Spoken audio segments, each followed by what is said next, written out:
আজকে আমি একটা বিয়ে বাড়িতে ততবার খেতে বসবো যতক্ষণ কেউ আমাকে কিছু না বলে,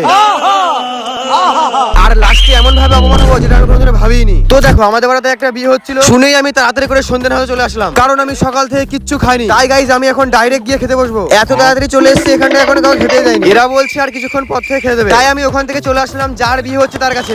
বলছি আমি কিন্তু কোনো গিফট মিফট দেবো না, খেতে পারবো তো? ও বললো হ্যাঁ হ্যাঁ খেতে পারবি।